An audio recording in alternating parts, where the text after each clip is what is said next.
Bonjour, aujourd'hui nous allons étudier la notion de héros. Alors je vous ai demandé récemment de me définir ce qu'était pour vous un héros. Donc voilà les réponses que vous avez proposées. Super-héros, super-pouvoir, courage, surhumain. Je vous ai également demandé de me citer un héros en particulier. Généralement vous m'avez répondu Spider-Man qui en fait est un super-héros.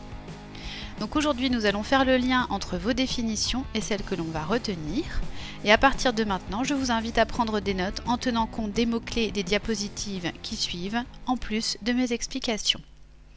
Commençons par définir ce qu'est un héros. Au point de vue étymologique, c'est un nom formé à partir d'un mot grec, héros, qui signifie demi-dieu ou tout homme élevé au rang de dieu. D'après son étymologie, ce mot désigne donc un personnage exceptionnel qui est au-dessus de l'humanité ordinaire. Nous pouvons donner l'exemple d'Hercule, qui ici combat un taureau. Hercule, donc, qui est un demi-dieu, puisque son père est Zeus et sa mère est mortelle. Alors, dans un sens général, c'est une personne qui se distingue par ses exploits ou qui a un courage extraordinaire. On retiendra aussi que dans le domaine littéraire, il y a deux sens. Premier sens, dans la mythologie, il s'agit d'un être fabuleux, la plupart du temps d'origine mi-divine, mi-humaine, qui est divinisé après sa mort. Deuxième sens, dans le cadre de l'épopée au Moyen-Âge, c'est un guerrier à valeur exceptionnelle. Nous retiendrons donc qu'il s'agit d'un personnage principal, qui est quelqu'un d'exceptionnel. Quelques exemples pour l'illustrer. Alors, il s'agit d'une personne qui se distingue par sa bravoure, ses mérites exceptionnels, exemple des soldats morts en héros, et nous citerons par exemple Jean Moulin, donc qui faisait partie de la résistance française et qui s'est battu pour libérer la France lors de l'occupation nazie durant la Seconde Guerre mondiale.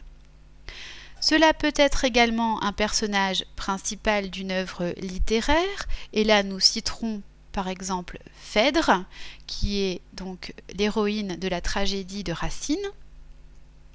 Et enfin, cela peut être une personne à qui il est arrivé une aventure, qui a joué un rôle principal dans une certaine situation. Et là, nous prendrons l'exemple de Katniss dans Hunger Games, le récit de Suzanne Collins.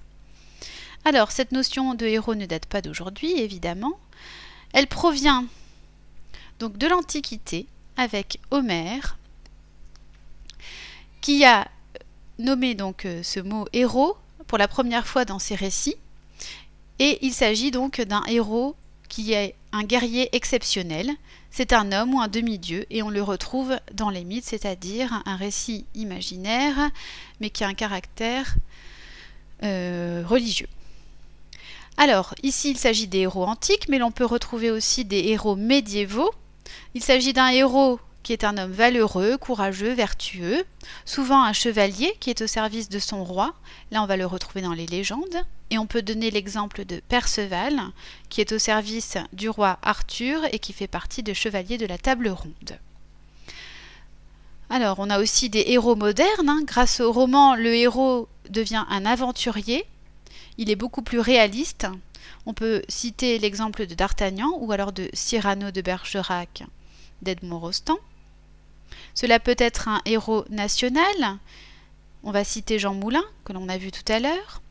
Un héros de société, donc les pompiers du 11 septembre 2001, qui avaient été considérés comme étant héroïques. Ou alors donc des héros fictifs, comme Luke Skywalker dans Star Wars, Katniss, donc qui appartient au genre de la science-fiction. Mais aussi Harry Potter, donc qui fait partie du genre fantastique. Aragorn dans Le Seigneur des Anneaux, qui appartient au genre de la fantaisie. Ou enfin Cendrillon, qui appartient au genre du merveilleux. Donc, je vous invite à noter ici comment nommer et décrire des personnages par rapport aux héros. On va voir que le héros, donc, peut être décrit selon une désignation. Alors, il s'agit de nommer un personnage, lui attribuer une identité par un groupe nominal, prénom, nom, titre, surnom. Mais c'est aussi nommer Un personnage qui crée l'illusion du réel et donne des indices sur sa vie, son caractère, son physique. On peut citer l'exemple de Bel-Ami de Maupassant. Alors, pour le héros, donc on peut avoir aussi la caractérisation qui va se scinder en deux formes, la caractérisation directe ou indirecte. La caractérisation directe va décrire de manière explicite des traits physiques, moraux ou psychologiques du personnage et la description est faite soit par le narrateur, le personnage concerné ou un autre personnage.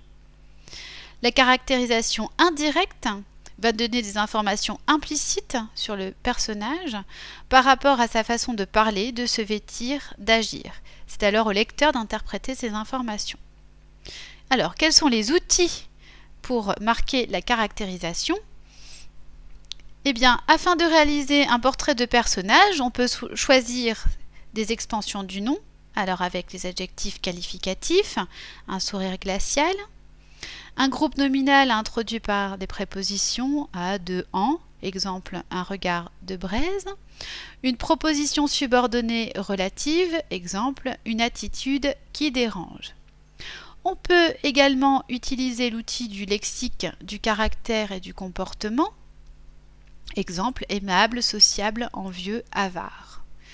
Et enfin, nous pouvons aussi également utiliser des expressions imagées, c'est-à-dire des figures de style telles que la comparaison, haut comme trois pommes, la métaphore, une voix cristalline, ou la périphrase, le justicier masqué. Voilà pour ce point langue. Et cette diapositive conclut cette vidéo. Vous pouvez la consulter plusieurs fois afin de bien prendre des notes car vous en aurez besoin pour les diverses activités que nous ferons prochainement en classe. Je vous dis à très bientôt.